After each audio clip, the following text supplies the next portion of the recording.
amortização. Talvez você não saiba o que é, ou talvez você já até ouviu falar sobre isso quando o assunto é financiamento. Mas nesse vídeo eu vou te explicar o que é e como ele impacta o rendimento aí dos seus investimentos. Mas é claro, antes se inscreve no canal, deixa aquele like, comenta aqui embaixo pra gente trazer mais vídeos como esse.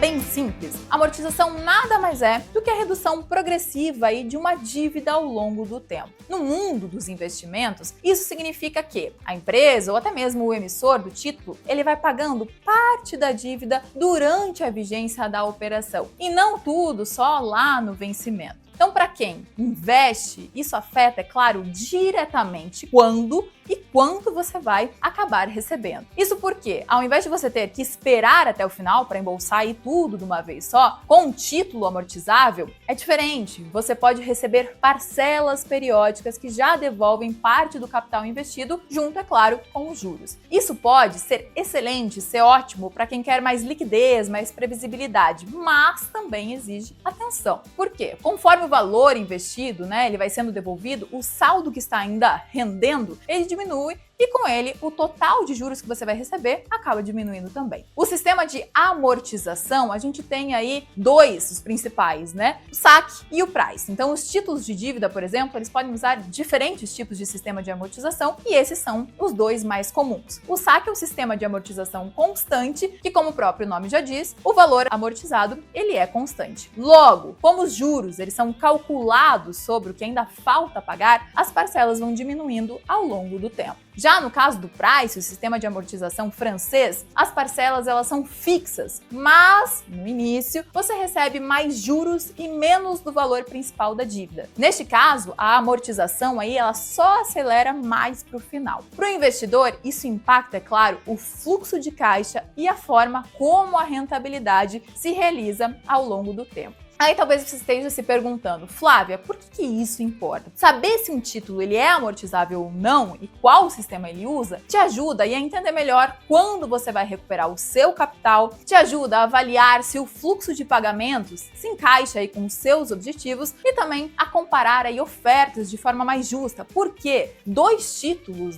com a mesma taxa, eles podem entregar resultados bem diferentes dependendo da forma de amortização. Em títulos tokenizados, essas informações, elas estão descritas desde o começo da oferta e os pagamentos, eles são programados diretamente via smart contracts. Isso, é claro, acaba garantindo mais previsibilidade e também transparência em todo o processo, o que é bem interessante. Então, da próxima vez que você for investir aí num título de dívida, presta atenção no tipo de amortização. Pode parecer só um detalhezinho, mas ele muda bastante o que você vai receber ao longo do tempo, e isso é muito importante. Me conta aqui se deu para entender o que é, se você já investiu num título amortizável, comenta aqui embaixo, conta pra mim qual o próximo tema que você quer que a gente traga aqui no Sopa de Letrinhas pra você. E é claro, acesse descomplique.com.br, lá a gente tem muito conteúdo legal sobre investimentos, sobre tokenização e é de graça, tenho certeza que você vai gostar. Até o próximo vídeo!